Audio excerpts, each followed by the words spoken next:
Hey everyone, welcome back to another Explainer. Today we're unpacking a truly fascinating piece of writing that takes a hard, honest look at how modern believers actually interact with their religion. The core thesis here is honestly pretty striking. The author argues that we've developed a massive tendency to just overcomplicate our faith, and what we desperately need right now isn't more theology, but a return to radical simplicity. So let's dive right in and see exactly how they break this down. To kick things off, the author poses a really fundamental question. Why do so many people completely misunderstand the teachings of Jesus? The text actually points out this massive historical communication breakdown.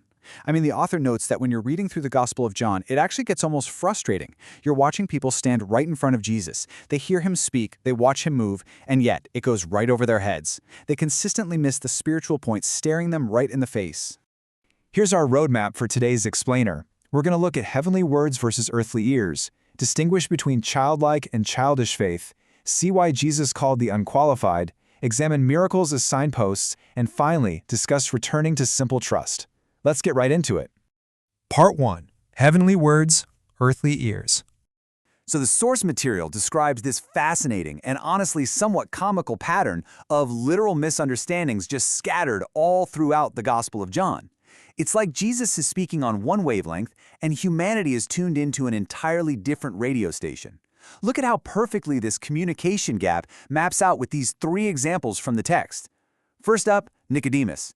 Jesus talks to him about spiritual rebirth, being born again, and Nicodemus is utterly confused. He literally asks how a grown man can re-enter a physical womb. Then there's the woman at the well. Jesus offers her living water, and instead of grasping that spiritual sustenance, she basically points out that he doesn't even have a physical rope or bucket. And finally, even his own disciples. Jesus tells them his nourishment comes from doing God's will, and the disciples start whispering to each other like, "Hey, did someone sneak him a sandwich while we were gone?" It's wild. In every single instance, Jesus communicates a heavenly truth, and his listeners immediately drag it down to a literal earthly measurement. The author draws a really sharp conclusion here, and it hits close to home. This isn't just some ancient problem. It's a daily human tendency for us, too. We read those stories and think, oh, if I were there, I totally would have understood. But actually, the text argues we do the exact same thing today. We say we believe, but the moment real life happens, we default straight back to the natural. We say things like, well, I know God is with me, but look at the economy right now. Or, I know he heals, but this medical report looks impossible. We constantly, and I mean constantly, pull heavenly concepts down into what we can explain, control, measure, and understand. Which brings us to part 2, childlike versus childish faith. Okay, so how do we fix this massive overcomplication? Well, the text proposes adopting a very specific posture of belief, and to do that, we really have to understand the difference between these two concepts. On one side, we have childish faith. This is the kind of faith that demands God do things exactly our way. It basically treats prayer like a cosmic vending machine or a magic trick to get what we want. But on the other side, we have childlike faith. This is the profound, beautiful declaration of, I trust my Father even when I have no idea what's going on. See the difference? It's about deep relationship and profound trust, not just demanding specific outcomes.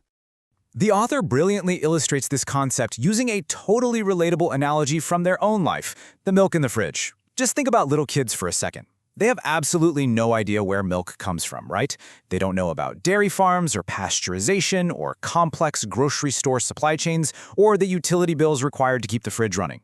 They literally just open the door and boom, milk is there. And if it's empty, they don't panic. They just ask mom or dad. They don't stress about the mechanics or the family budget. They just know, Dad hears me, Dad cares, and Dad is going to figure it out. The author argues that somewhere along the way, we lose this. We become so spiritually sophisticated, but so distant in our actual relationship. We stop trusting the provision and start obsessing over the process. Moving on to section 3, calling the unqualified. If childlike faith is the ultimate goal here, who historically actually gets this right? The author's analysis of who Jesus actually chose to surround himself with is incredibly revealing. Let's look at the stark contrast between two very different groups of people. On the one hand, we have the experts. In modern faith, we love to elevate experts, don't we? People who rely on formulas, complex systems, methods, and heavy analysis. We kind of act like these spiritual celebrities have some VIP access to God. But then, on the other hand, we have the disciples. Their entire authority wasn't based on their degrees or what they knew. It was based purely on proximity, relationship, and just walking day by day with Jesus. Just look at the people Jesus actually called. Fishermen, tax collectors, cowards, failures, doubters. The text is quick to remind us that we so often read the Bible backward. We see Peter preaching boldly to thousands and completely forget that just a little while earlier, he denied Jesus out of pure fear. We see these grand apostles and forget they were just ordinary guys smelling like fish. Jesus intentionally bypassed the impressive scholars of his day and called ordinary, deeply flawed individuals. He wasn't looking for experts, he was looking for followers. The author uses the story of Mary at the wedding in Cana to really hammer this point home. Remember, before Jesus had performed any public miracles at all, they ran out of wine at this wedding. And Mary simply turns to the servants and says, "Do whatever he tells you." Why? It definitely wasn't because she understood the molecular mechanics of turning water into wine. No, it was because of 30 years of proximity, 30 years of just watching his life. As the text beautifully puts it, she may not have known what he was about to do, but she knew who he was. That's the secret right there. True spiritual authority flows from the relationship, not from knowing the formula. Part 4. Miracles as signposts. So now we shift our focus to what happens when these deeply unqualified, ordinary people, armed with nothing but this childlike faith, are actually sent out into the world. But first, we need to clear away some religious baggage. What actually is a disciple? The author strips it all the way down to this clean, simple definition. A disciple is simply someone who follows Jesus, learns from him, walks with him, and becomes more like him. That's it. It's not a fancy title. It's not some high rank you achieve by getting a theology degree. If you are learning from him and walking with him, you're a disciple. So picture this. Jesus sends these ordinary disciples out, and they come back absolutely buzzing with excitement. They've been healing the sick, casting out demons, and they feel like absolute superheroes. But Jesus immediately course corrects them. He hits them with this quote from Luke 10:20.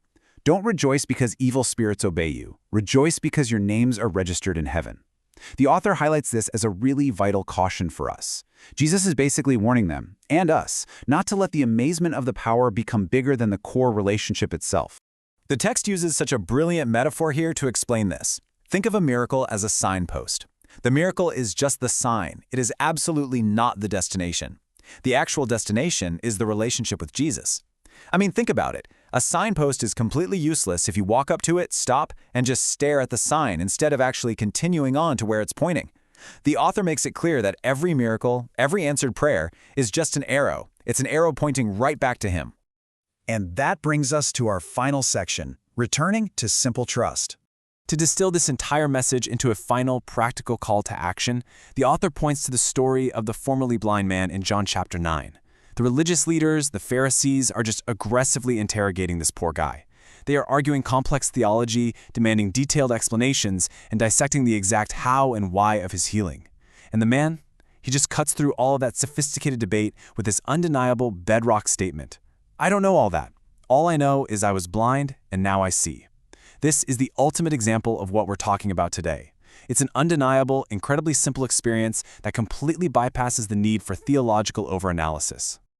Based on all of this, the author leaves us with a really direct call to action. It's essentially a plea for us to just abandon our spiritual sophistication. We need to stop reducing Jesus to a manageable, measurable idea.